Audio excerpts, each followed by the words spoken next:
This is ContactTalkRadio.com. Consciousness in action. And you are taking action into your consciousness by tuning into Contact Talk Radio. And on TuneIn.com, Ping.fm, and UpSnap Mobile. Contact Talk Radio.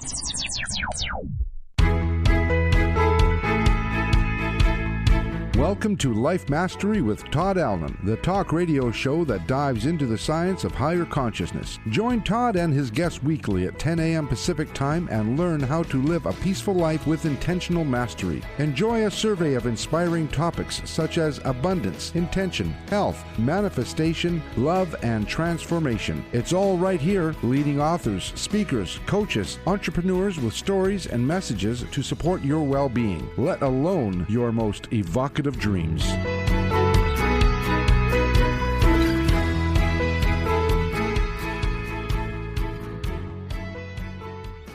Hey, it's another groovy day because most of you know, but I'll tell you anyway, I make it that way. When I get up in the morning before my feet hit the ground, I'd already decided it's a groovy day and I get going. And then if anything else happens during the day, I always think back. I started it out groovy. It can be groovy again. Deal with the challenge and move. And you know what? It just magically happens. It's pretty cool. Life Mastery Radio, the talk show that brings you great thoughts and ideas for you to use on your very own life mastery journey. Before we get started, I always like to just take a minute, and I'm sure my guest will appreciate this today. I like to take a minute and get myself centered and situated and relaxed and ready for some great content. And let's take in a deep breath all the way down. And I want you to think about what it is that you connect to. What it is that you connect to that gives you power, that gives you solace, infinite possibilities. What is that connection? Think about that for a minute. Deep breath. All the way down.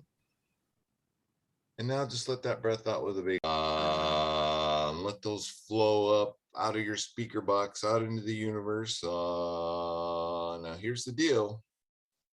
Allow the universe the opportunity to make those come true for you, because that's the way it works. You got to have your chin up, tail out from between your legs like a little puppy dog, just looking around for those opportunities because they're headed your way. I guarantee it. Try it. You'll like it. Okay, what else am I forgetting? I have my co-host with me today. You're forgetting me. The infamous Jackie Bailey. Hi, Jackie. How are you today, my friend? Hello. I'm okay, I guess. Yeah, pretty good. You're getting ready to go cruising. Getting ready to take a long hoped for it's a working trip. It's a working trip, yes. But all I really want to do, I didn't even sign up for any offshore excursions. I just want to sit on a beach and soak up the sun and sit in the warm sand. That's all I really want to do. So, but I'll be able to do that in Aruba and Curacao and in the Dominican Republic in a place called Amber Cove. So there'll be lots of nice beaches to sit on. Very cool. How's things at the speakfeedlead.org project? Oh, you know what? We finished a class last night with our middle school group. And of course, with our middle school group, they put on a podcast. And this last night was the first unit. So they've done their first episode of a podcast. And it was so awesome. That is my favorite day of all the units that we have, is when they put on their podcast. We had one young man who talked about, his podcast was about nutrition. I think it was called Nutrition Blast. And he wanted to talk about keto diets and are they healthy or not? And he brought on a neuroscientist as his guest to talk about brain health and how we keep our whole bodies healthy through mindset and eating foods that nourish our brain, which was so cool. And then we had another student who wanted to make her podcast about movies and books. And so she called it Chapters and Scenes Podcast. And she brought on an author of a book series that she has read. She got in touch with this author and invited her to come be her guest on our mock podcast. And so she interviewed her last night. And I mean, you can't even imagine how cool it is for a young person to be able to interview someone that they admire like that, you know, thinking that they would never get to. And then they have this opportunity to do that. And they always impress me so much with their questions and the way that they've thought about how to interview this person and learn more about them. It's really, really cool. And you do this often, right? Didn't you get some basketball players or something, or a basketball player? Yeah, we do it for the middle school and the high school groups. Their first 3 units of our curriculum, they put on another episode of a podcast. So this happens frequently, but this was the first podcast for this particular group. So it's always fun to watch their nerves you know, come into full play at the beginning of class. And then by the end, they're like, I am so awesome. Look what I just did. You know, it's just the transformation just in a few hours is amazing. So, and can you imagine the dreams that you create? I mean, it's just amazing. And yeah, I've had students who are gamers. A lot of my students are gamers, right? And the big thing now is not to play the game with some joystick. I mean, they do that, but they also go to YouTube. And some of these gamers will have these YouTube channels and they talk about the game and how to do certain things or conquer it. Achieve. Yeah. And so the kids love watching these YouTube videos of these gamers, and all they know is their handle and their voice, right? They've never actually seen what this person looks like. Well, I've had 2 or 3 of my students who have contacted, we found a way to get a hold of them, these gamers, and they've come into their podcast and they get to actually see who they are. They learn their real names aside from their handles. And I'm always very surprised by how actually down to earth these people are, because you really don't know. They could be kind of sketchy, right? There's hope for our future generations. There is. We hear all this negative, you know, not negative. I don't want to give energy to negative. We hear all these things about this and that. I mean, we don't really hear the good stuff, and you got to know in your heart there's good stuff out there. Yeah, well, there's reason to be concerned about social media with our kids, right? I mean, that's for certain. And that's why it's really nice to find when there's some legitimate people out there who are doing really great things for kids and they're smart, they're intelligent, and what they're doing is really benefiting kids and helping them to feel better about themselves. And that's what's exciting about it. Look for the gift and not pay so much. Maybe we'll talk to our guest today about that a little bit, because we're talking about relationships and mental health and well-being and health and all of those things that go together. It's kind of a big topic, but we'll see if we can't squish it down a little bit and put it in a nice little package with a bow on top. I want to remind our listeners that today's show page is at www.lifemasteryradio.net or .com, whichever one you prefer. You can go there, and a link to our guest's website is already there, but she also has a special gift, and we'll put that link up here after the show, and it will also come out in the newsletter. If you don't have the newsletter or aren't getting the newsletter yet, you need to go. What are you thinking? Yeah, it's pretty cool. Jackie creates a newsletter every week, and it highlights who's been on the show, who's coming on the show, and she always writes a really cool blog post about who was on the show and what she gleaned from that show and her insights. And I'm always amazed, because I read that and I think, I must have fell asleep. I didn't get that. Other than that, it's pretty cool. And while you're at the website, both Jackie and I have a book. You can check out our books. Cue for Jackie to hold up her book. My book is 6 Keys to Life Mastery, and her book is Self-Centered Leadership. Self-centered leadership. Yeah. She wrote that book, and then I got jealous and had to write my book. It's a true story. I was like, if she could do that, I could do that. That's what I did. Let's see, what else is there? I think that's about it, Jackie. Other than that, the speaklead.org project, you can go and check them out. If you have a little human, what do we want to say? Yeah, a little human. A young human. Yeah. A young human. And think about this, parents who are listening. Your kids have been through a lot the last year and a half to coming on to 2 years now. And I know they're being piled on with homework. So a public speaking class where they can build confidence in who they are and have the courage to speak out, there is really no better medicine to get them through these trying times. And you watch these kids, and I always say, man, I'm watching the future president of the United States or some future leader, because they are gaining and building skills so early. And we've got classes starting soon. So speaklead.org, take a look, and I'm sure we can find something that will benefit your child. Alrighty then. All right. On with the show. This is Jackie's guest, and I think she has the introduction. Take it away. I do. Jackie. Thank you. Leah Fink is our guest today, and her mission is to help protect people from the pain of damaged relationships. She is a registered social worker who has been supporting people with their personal development for over 12 years. Through her experience in self-development and mental health, Leah knows how essential relationships are to our well-being, our relationships to self, to others, and to all aspects of our lives. Leah's passion and expertise encompasses creating impactful activities that foster a better understanding of ourselves and other people, and building the skills to use this to have more happy and successful lives.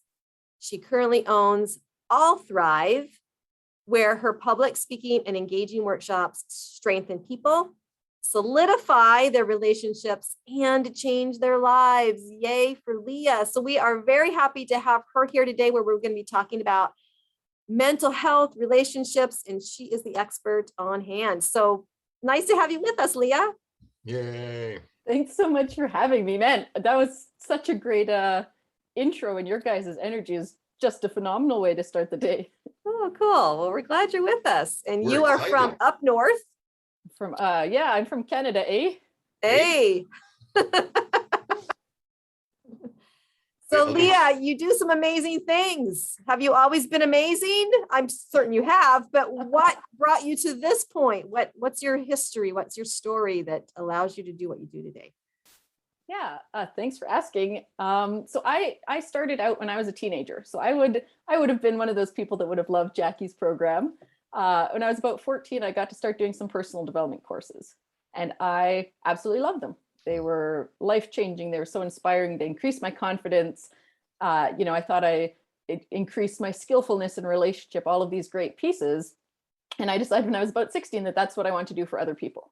Wow. That I wanted to help them figure out themselves and have that confidence. Because as you can imagine, I'm sure you see it all the time, Jackie, you see these young people who are so talented and so skillful, and they just don't have that sense in themselves. Right.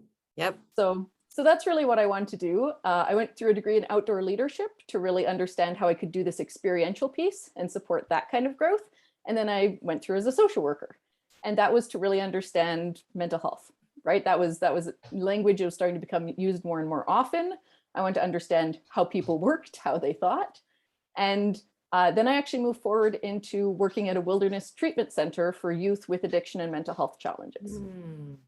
So if you can imagine, that was the culmination of a lot of different pieces. And it was an absolutely amazing program because it was addressing so many of these pieces. It was helping them gain confidence. It was understanding themselves, communication, and especially rebuilding relationship.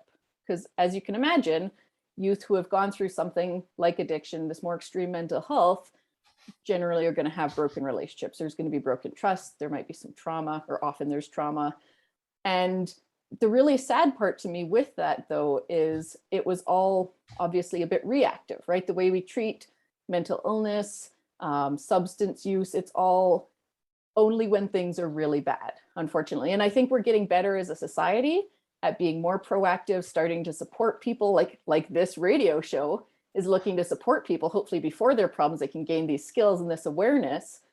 But unfortunately, I think it's still a lot of, your kid's doing great, you give them a pat on the head. When they're doing bad, you go to the counselor. Yeah. As an adult, you're doing great, you get a pat on the head. When you're doing bad, you go to the counselor and get that help. And those are all skills. What a counselor is doing with you is they're giving you the same self-awareness, the same skills that I got really fortunately or privilegedly when I was a teenager.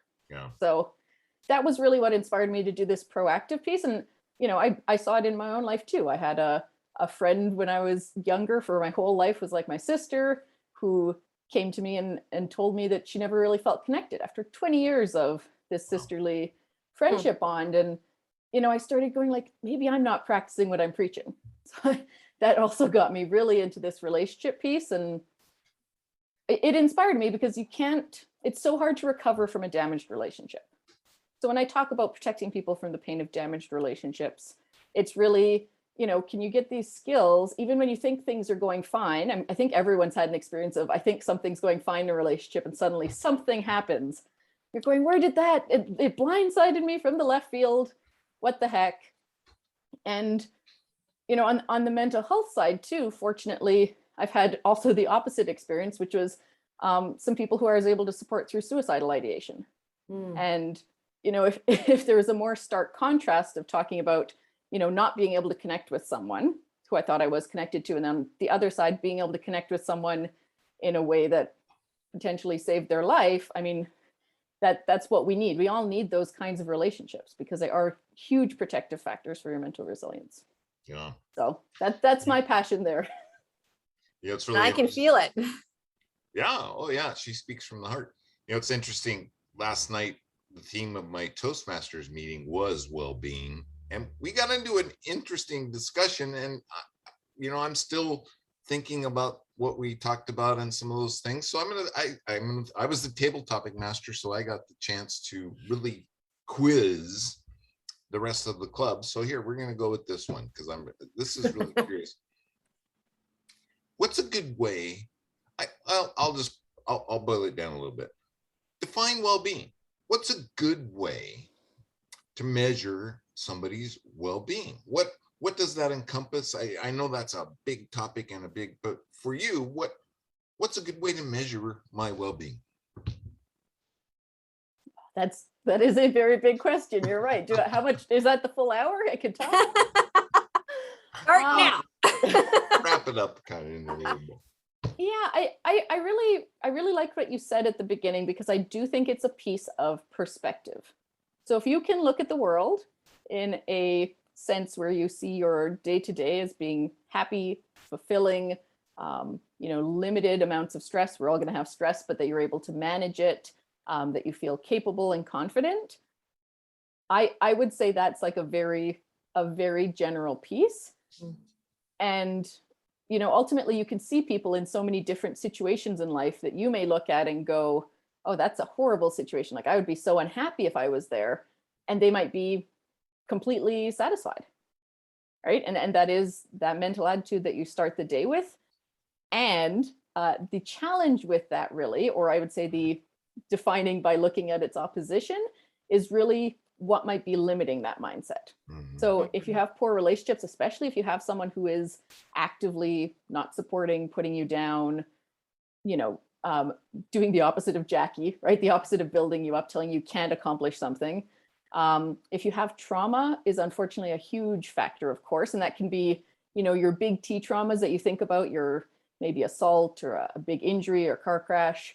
But it can also be, you know, small T traumas, which are things that just affect you personally, that you're going like, maybe it's a lot of stress at work that actually builds up and it affects your body and it affects your mind.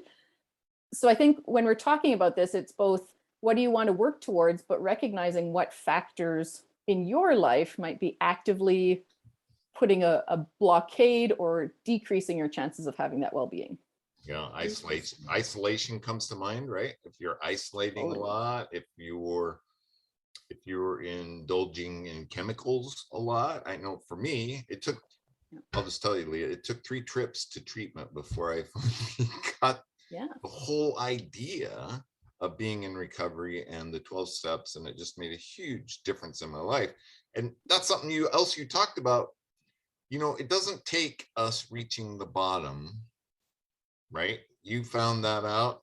Yeah. And you had mentioned going to the counselor. Well, some people don't make it to the counselor till they've been in the hospital for a little while.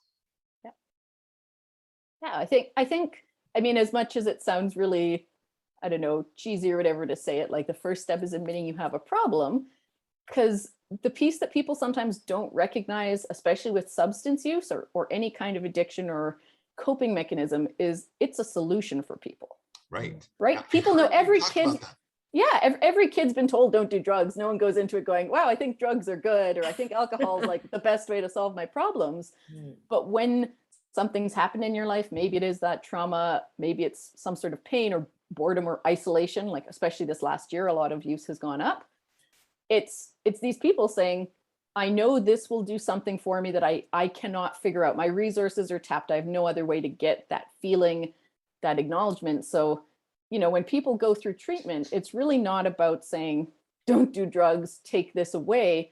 It's There's actually a lot another about saying, solution. yeah, like what are you replacing this with? How are you actually solving that problem for yourself? Is it That better is so social profound. connection? Yeah, was it work that inspired you, that you had some meaning in your life? Like there's so many pieces, but you can't just take away someone's someone's way of coping, even if it's negative, and just expect them to go, oh, well, good. I'm great now. Well, social media is the same way, right? A lot of kids, and I don't want to Totally. hug all the time here, but kids are running to that as a solution to what do you think, Leah? Their boredom, their internal negative feelings with themselves. They can throw out this big persona of something that they're not. Yeah, I think it's a twofold with social media. I think one thing to acknowledge is a different generation. And even though I'm pretty sure I'm a bit younger than you guys, I didn't grow up with social media till, my late teens. So there is a piece of this is genuinely when your whole peer group is connecting this way, you kind of have to connect that way to have that social cohesion. It's so important for people. Belonging, core need of everyone. So, so important. On the flip side, or what you talked about, was the boredom, which I also think is a really important thing to acknowledge, because I do talk about this a lot, is I firmly believe, I think it's really important to acknowledge that technology is great. Social media can be great, all of these pieces. But what happens is if we start learning to use it as a coping mechanism, it can be really detrimental. And coping is dealing with any discomfort, and that includes boredom. So when you have a kid and they're upset, and maybe I don't blame stressed parents, and it's really hard. It's not just like, oh, my kid's crying, I want to leave them. But when the coping is here's a distraction, and that's the only coping they gain. They don't gain those internal mechanisms. They don't practice it the same way that, maybe someone older had to, because they didn't have that same distraction. Every bit of discomfort is dealt with via technology. And that works really well, except you haven't built yourself this foundation, right? If you're going through your life and you have this mild discomfort of boredom, okay, I have to deal with it. I'll imagine something in my head. Okay, there's this mild discomfort or play a game. There's this mild discomfort of I don't like something. Okay, I got to figure out how to like it, right? And you build this strong foundation. So when you get to the problem that's this tall, you go, well, here's my skills to deal with it. Here's all this built up foundation that I have. But when you've only used one technique and it's distraction, and your problem's this big, you got nothing, right? And suddenly you have anxiety and you have depression and you have all of these things that you don't know how to cope with the feelings. You don't know how to cope with that distress. So I think boredom's actually a huge one in how we deal with it, right? You don't even have to like go to the bathroom and be bored for a minute. You can literally play on your phone in the bathroom and never be bored in your life. Right? Yeah. So is that why you mentioned that you had worked at some of these wilderness camps where they send kids that some of them may be addicted, but a lot of them are just behaviorally not blending in well with society, right? And so they're sent there, and their technology is one of the first things that's taken away from them, right? I mean, they lose that social media sense. They have no internet. They're kind of out there living in the woods. Or am I not portraying it correctly? Yeah, I mean, I do think there's a whole variety of programs, and I would only speak, of course, to the one that I did work with. Is actually funded through our public health system, which was amazing. And our program was specifically that youth had to choose to be there. And to be fair, there might have been some external factors of parental pressure to live at home, or maybe a bit of a judge ruling saying this might be your better option than something else. Yeah. Yeah, but I would say that everyone there, I mean, I use the word addiction because it's easy for people to understand quickly, but we've actually gone to calling it just substance misuse.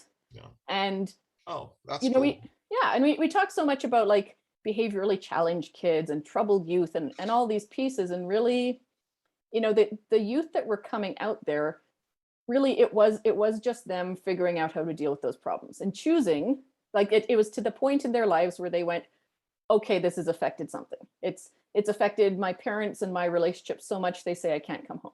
It's affected my schooling and I really do want to graduate high school, but I haven't been to school in 6 months. Or, I just got my first warning from a cop and I'm not comfortable with that. Or I watched someone overdose in front of me and die, which was a common experience, right? And a lot of these youth, when we talk about troubled behavior, I mean, working in addictions just completely changed my mindset. It was such a powerful thing. And you start really seeing why people behave the way they do, right? And especially realizing that these kids were just trying to fill needs and that all behavior is just looking for a way to fulfill an emotional need. Absolutely. And this is something I talk about lots. You can look into things like nonviolent communication or the circle of courage are both great modalities for working with youth in that context. But it's really, if you can understand what's happening for a youth in the moment when they're mad, when they're dysregulated, when they want to use, when they're having that acting out behavior that you're saying, like, stop that behavior, that doesn't help, because what we really need to understand is why is that behavior? Why are you having that emotion? And that's really that exploration of needs. And so that it's one of the things I talk about lots now and help people with is what's actually happening for you, because it applies to why you don't hold your boundaries. It applies to why you didn't follow through on that diet. It applies to, all the behaviors that everyone does that we know maybe aren't great, maybe aren't the ideal thing we want in our life, but we just can't figure out why. We keep trying to address the behavior and nothing changes. Right. Wow. So have you seen some pretty cool transformations then? I've seen some pretty cool transformations. I also realized I didn't answer your question because I went off on a sidetrack there, because we did take away technology. And I think they still use some computers for schooling. They would still go on home visits and practice using that in a safer way. We also were at a remote site that didn't even have cell service, so that did help with it. But when you take that piece away, but also bring youth to live with other youth they haven't met before in this more remote environment, so much of what they learned was that social and belonging skill in an in-person, having to talk, as uncomfortable as it can be, having to talk about their emotions, their needs, what was important to them. And, that really is that powerful change you see, as you saw people valuing their relationship with others and through that valuing themselves, through that saying, I realize I can be worthy to other people. I have belonging with other people. I have, generosity towards other people in the sense of mastery in my life. And now I can look at myself in this different way. And that is the biggest transformation. That comes all the way back to that question about well-being. That's the transformation to well-being. Does that take time, Leah, when you're working with somebody for that transformation to occur, or is everybody different? It is so profound to have the thought that it's not the behavior that's the problem, it's them looking for a solution, right, to the problem, or they're exploring, hey, this makes me feel better than this, so this is what I'm going to go to all the time. And it seems so profound, just getting them to that is just like my head blew up, because I heard you say that on another podcast this morning, and I've been thinking a lot about it. Does that transformation take a while? Does it take a lot of work? Does it take a lot of counseling, or does it happen fairly quickly? Well, I think you were right when you said it's different for everyone. Yeah, for sure. I think a lot of people might stumble into it without knowing as well, right? Everyone's heard stories of someone, maybe had a friend who for a while was out of work, really getting into a low place, and they got a job that they really loved, and suddenly their life was good. And it's like everything in their life fell into place. They probably subconsciously had a need for maybe that fulfillment, that generosity, that they were meaningful in some way to their community, right? That a lot of people get that sense from work, and they couldn't fulfill that need. They couldn't figure out a way to do that when they weren't working. As soon as that need was fulfilled, it was pretty easy. So maybe that seemed like a quick transformation to everyone. Maybe they didn't have to do the deep work with someone to dive in. And like I said, a lot of people maybe aren't at crisis with this either, right? You've got to remember that everyone's everyone's got a couple of these. I know I have a couple of these. I constantly look at my life and go, okay, why am I doing this? Like, come on, Leah, I got to think through this, figure it out. What's the appeal here? What's the appeal here? And a lot of it too is practice, right? I actually have like a needs wheel on my computer that has a whole bunch of different needs. And if I'm going through something, trying to figure it out, I will look at that and go, what the heck am I needing right now? What is happening? Because those lead to your emotions, that leads to your behavior. And you can always backtrack. You know, with youth especially, it's a bit harder. I mean, the frontal cortex not fully developed, that cerebral thinking might be a bit more challenging. That's why the experiential pieces were so powerful in that case. And I really do think as adults too, it's really powerful to have that experience. So it solidifies the same way your kids going on that podcast. You can tell them till you're blue in the face that they're confident, that they're great kids, they're smart, they're going to do great. And then it takes until they go, oh, I've tried this, I've done it. And so that's the practice piece, is getting those experiences. And it's just so variable for people. Some people might take it really quick and some people might take a little longer. Yeah. So you help your clients with 4 pillars, I think you call them, of mental health and relationship success.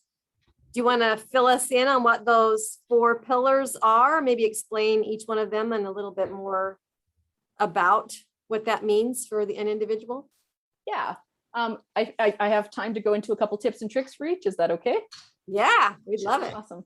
Yeah. So this is when because I do a whole variety of things. I'm not going to encompass all of my workshops maybe in 4 pillars, but when I publicly speak, these are the themes I like to talk about in regards to relationships. So the first one, and this is just for having healthy relationships. As we talk about mental health, by the way, I forgot to say one of my favorite facts about relationships and health is your quality and quantity of relationships affect not only your mental health, but your physical health and your longevity. Literally, how long you live is impacted by all of this. So just putting in the context of this is why this is so important again. So the first thing I like to talk about is not taking things personally. And this I find is really a big relationship weakener and sometimes a breaker. And what I like to talk about, or a really useful tool that I found, is personality typology. And so everyone, you may have heard of Myers-Briggs, you may have done DISC at work. There's a whole bunch. I like True Colors. It's a really basic one. There's 4 colors.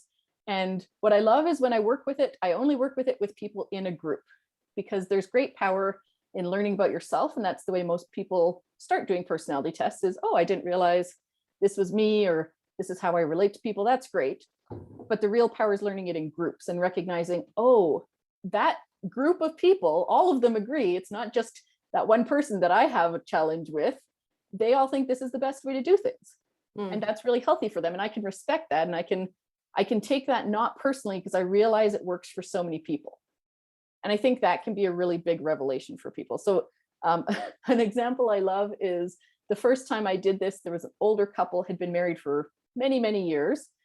They were learning this, and their big problem or challenge that they've been having is the wife was saying, honey, I don't feel like you love me anymore. You never tell me you love me. And she was of the type I'll mention in a sec, which is the emotional type. And that's not a bad thing, right? That they tend to process and see the world through emotion. They care about validation, like feelings, hearing that. And her husband was the very logical, analytical type. So she said, you never tell me you love me. And he said, well, I told you when we got married, I'll let you know if it changes. I'm sure there's a couple of people who just heard that and went, oh, I would kill that guy. That's so dudeish. Yeah, but it's, and looking at this, there's this whole group of people in the room going, well, yeah, that makes sense. And a whole group of people going, that hurts me to hear. So break it down really quick. I hope this is helpful to people. So I'll use colors to represent these, but describe what they are. And you can think about what you think you are and what you think the people in your life are. As the strongest color, you have all of these colors in you. Also important to know.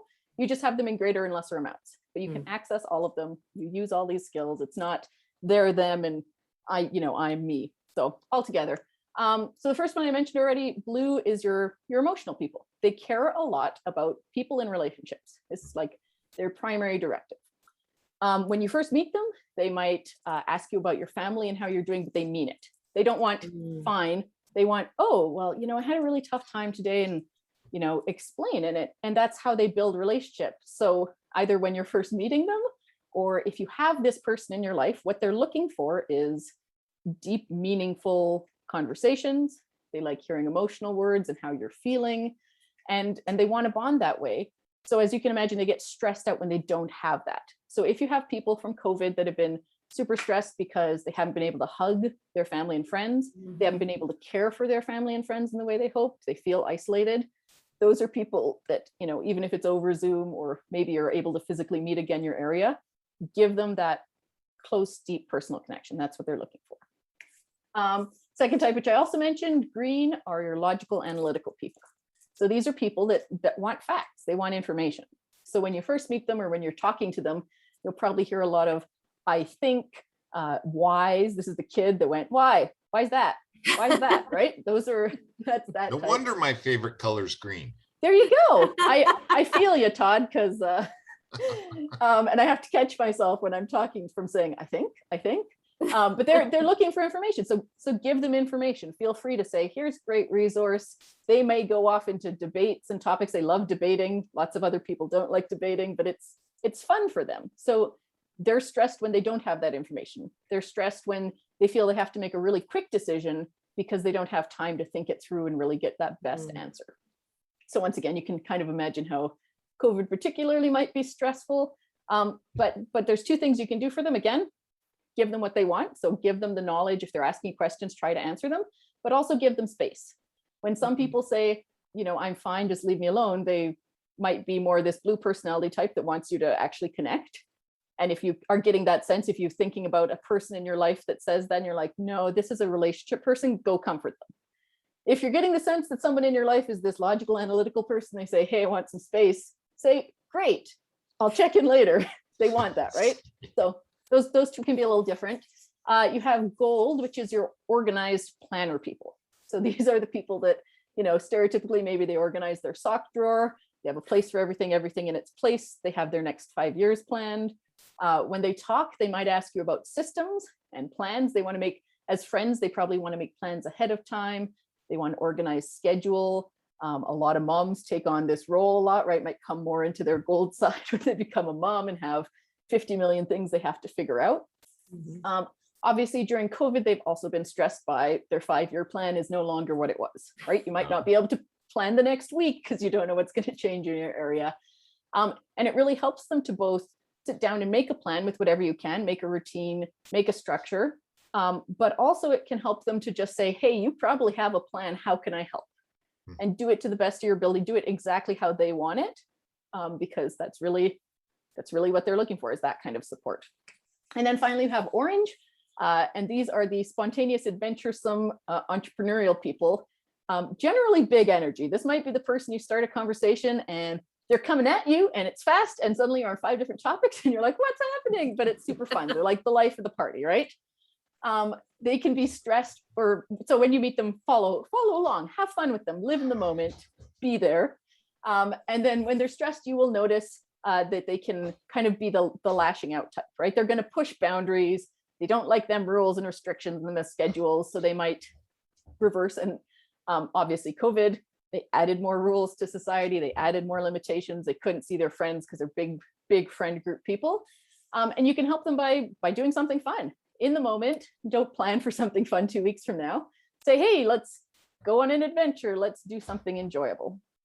So hopefully, giving a little snapshot of those, you could recognize yourself. You could maybe recognize your family or your closest friends and go, was I doing my habitual thing when I'm in a relationship with them?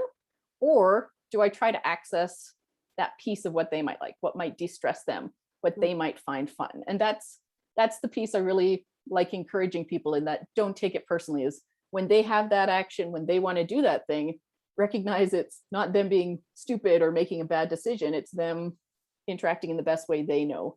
And I think that can decrease a lot of that pain. Like that woman, her husband loved her. Her husband loved her very much, but she wasn't sensing it because they were just seeing it differently. So, right. Yeah. So is that a self-assessment? So you describe these colors and what they mean, and then a person kind of self-assesses themselves of where they fit, and then they can help fit in other people. Is that the way that works? Yeah. So there's, I mean, there are books and stuff if people just want to do the very basic with this. I like doing it in workshop form because then you have the chance for people. Yeah, they do a written self-assessment. We go through some of these, they brainstorm, they get to talk about their strengths, what they love, what stresses them out, what's really hard, all of these pieces, but then they get to share it with other people. And so, like I said, that's another important piece, I think, that maybe jumped over is a person realizing, hey, there's other people that think like I do, right? That must be a huge thing.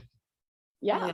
Well, and if you think too, these do change over time. Sure. So it would not surprise you. I could see a little bit of green, a lot of green and some orange. I'm pretty much orange too. I mean, awesome. Yeah. And I might have guessed some of those pieces based on how we were talking this morning. Once again, not a good or bad thing, but they change throughout your life, right? It will not surprise you to know that a lot more kids are orange.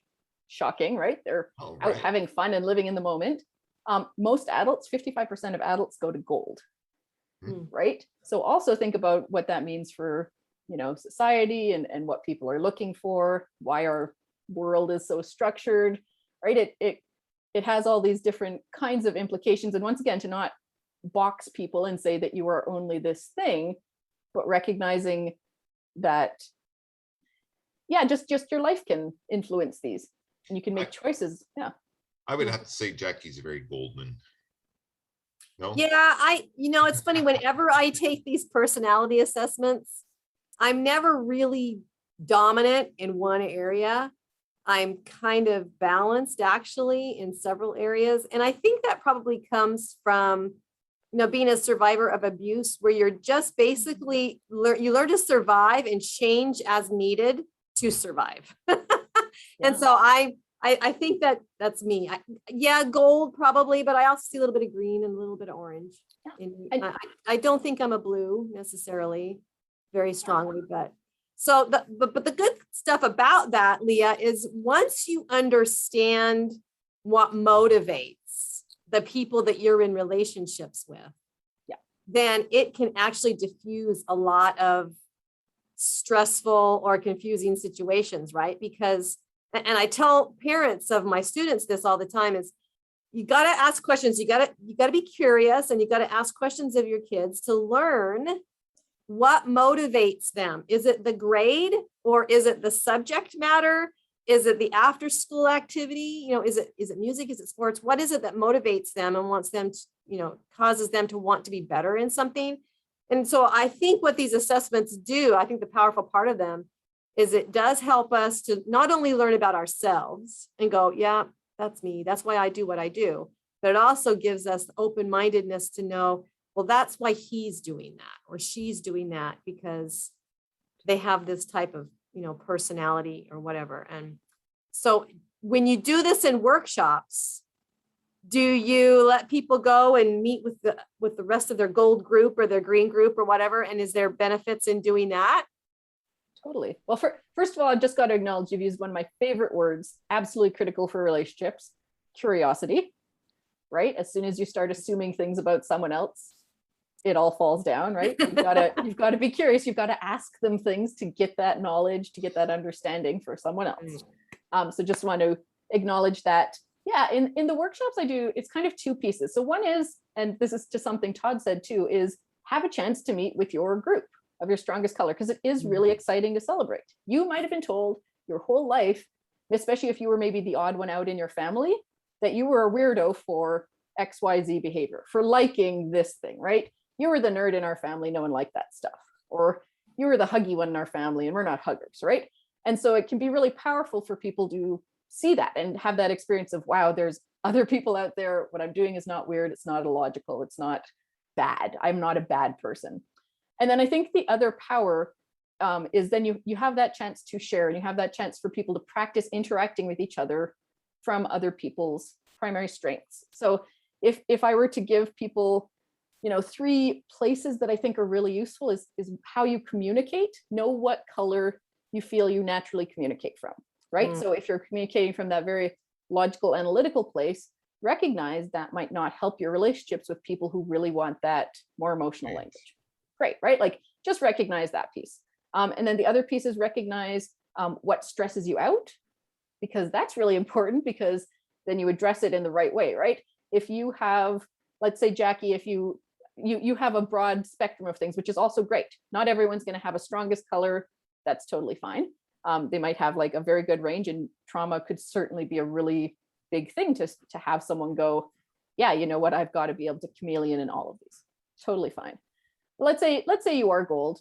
If Todd comes to you and you seem stressed and he goes, well, let's just go do something fun, you're going to be like, that's not what's going to help me right now. I have too many things to do. I have too many things to do. Look at my list. I want my checklist. Then I'll be able to check things off of it, right?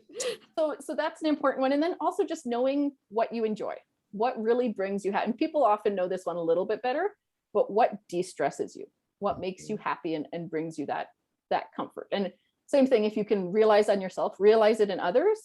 And pet peeve, do not come out of a personality assessment and use it as self-justification for all of your actions that people don't like. Don't come out and say, well, I'm a green, so I don't talk about emotions. Right. That is not going to help any of your relationships, I guarantee you, except for maybe other green people who are going, yeah, stupid emotions, right? But it's coming out and saying, hey, I'm a green, so this would be my habit or my favorite way of doing this, but I recognize that might not be yours. I'm curious, can you tell me what way we could communicate better? Or can you tell me how I could help you de-stress? So don't use it as an excuse, use it as a way to open a conversation and create understanding. Nice. Fascinating. There's more to know there. Something that you talked about, you have these 4 pillars and we didn't get to them all. But I often run across people, Leah, that are just taking things too personally, right? But they don't know how not to. And so I'm just really curious on how you work with people with this thought not to take things personally, because you have no idea what the other person's thinking. You have no idea what happened to that person that day. And yet their interaction with me has flipped my switches, and it's all their fault, and I'm blaming them, and now I have a resentment against them. And that's not the case at all. I mean, that just creates even more relationship issues and communication problems. So what is it that you tell people about don't take it personally? Yeah. Once again, big question to do really quickly on our chat here, but I think a lot of people, in fact, everyone, I'm not going to lie, everyone has hero of their own story syndrome, right? I am me. This is my only perspective, is how I see my world. It creates my whole reality, which is why I love shows like yours, because it encourages people to look at different options for how they might choose their reality. And that's what my show's about too. Jackie came and talked on it. She was fantastic. But when you have that reality, it can be really hard to look out. And I think I'd say 2 things. One is first recognize that people tend to view their own actions through good intentions and other people's actions through potentially bad intentions, or not thinking about the intention. Or a personal attack. Or a personal attack, right? So let's say you're the person having that bad day and you snap at someone and you recognize it's not great, but the first thing you go is, well, I'm having a bad day. Yeah. Right? You instantly go to, here's my good intentions. I'm a good person. That's not how I want to be, so I'm not. And meanwhile, that other person, of course, is having a bad experience of you because you snapped at them or whatever. And they could be emotionally hurting because of what you did, right? And they could be hurting, and hurt people, right? Hurt carries on, and people want to maybe lash out or have other people feel that same sense of hurt. So the first is just this generosity. If this is a person, who cares if it's that person on the street that honked at you and you're mad at? Kind of doesn't matter, right? If it's a person you're in a relationship with, try to give them the generosity of assuming a good intention. Yeah. If this is truly someone you think cares about you in any way, try to assume a good intention, a care. The second piece of this, which is one of the pillars that I work with a lot, is feedback. And I know that's a word that a lot of people, they put it with work and they think of a boss kind of going, I'm going to put you down, or the poop sandwich, right? There's lots of different feedback pieces. And when I talk about feedback, I talk about all as in, it is about relationship. Feedback is all relational, and it's an investment in relationship. So this comes back to the curiosity. It comes back to wanting to know someone else. Is if you can build healthy relationships where you give and receive feedback, about what's working and not working relationally, then you can actually go to that person and say, hey, maybe not when they're still upset, but you can go up to them and be like, hey, this just had an impact on me. This impacted our relationship. I'm wondering what was happening. And are you kind of willing to hear that? And there's a lot of other steps. It's really hard to maybe not take that personally. So there's different ways you can speak there. It can be hard, obviously, for people to even maybe gather that courage to say, hey, something's not working. Like, can we talk about it? People instead hide it or try to shove it to the side or ignore it and just let it fester. Those are all big damaged relationship breakers. Those are the kinds of things you can nip in the bud, as it were, and stop before they get to the point of they've worn down your relationship fully. So taking that time to say, hey, I care about you. I want to invest in our relationship by letting you know something that didn't work. I'm inviting you to say, and let me know what wasn't working. And then also a lot of positive feedback. Those are the big ones. So those are kind of what I would say. Because also, if let's say, Todd, we meet every day and every morning I start by being like, Todd, I love your smile. Todd, you said something yesterday that just made me so happy. By the end of that week, I snap at you once and you're going to go, well, that's weird. I know Leah says nice things to me all the time. I think I'm going to check in what's happening. It makes you way more likely to want to do that versus that Leah never says anything nice and all she does now is yell at me, right? So that feedback That feedback was Jackie and I belong to a program that's all about feedback, and that's Toastmasters. I got a trophy sitting behind me for being a champion feedback giver. Amazing. But it was huge for me to build those skills. being an employer and having employees, that wasn't necessarily the way I manage people. I came from the United States Marine Corps, so you can kind of get where my management style came from. But once I learned those skills, and there is some technique to it, building a person up and giving them some constructive feedback, it was transformational for me. It totally changed the way I run my organization. So there's great power in that feedback. Well, and I think an important aspect of that too, Leah, correct me if I'm wrong, is that we just need to be non-judgmental. Yeah. Right? That, like you say, we just need to assume that everybody has the best intentions, and that if they hurt our feelings or do something that seems a little bit reckless in some way, maybe the curiosity comes into play, and rather than judgment, we think, I wonder what's going on. Yeah. Let me see what I can do. And I think that's probably one of the biggest keys to a healthy relationship, wouldn't you say? Yeah, totally. And I if we can kind of maybe close with the idea that you started with, Todd, about mindset, is this isn't necessarily going to be easy, right? Everyone has practiced unhealthy relationship skills their whole life, right? We get them from everyone around us. And I don't have the instruction book yet. I lost it a long time ago. Exactly. It's we don't necessarily have an instruction manual. So taking that time maybe every day to also set that intention. When you wake up and say, I want my day to be good, I'm going to give people the benefit of the doubt. I'm going to give them that generosity of assuming good intentions. I'm going to, value my relationships and put in this effort to make them good, right? It's an investment in your relationship. So. Oh my goodness, ladies. We are down to the wire. We have 2 minutes left. The time just flew by. I hope you'll come back again, Leah. Thank you so much for showing up as you. And is there a last minute thought? Tell us your website. So people can check out allthrive.ca, because I'm a Canadian, and learn some more there. I work with all sorts of groups ranging from families, school and youth groups to corporate.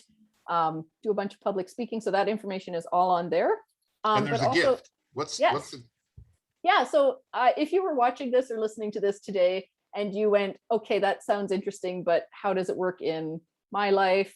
Tell me more about XYZ, whatever it was. I have a free little 20-minute virtual coffee.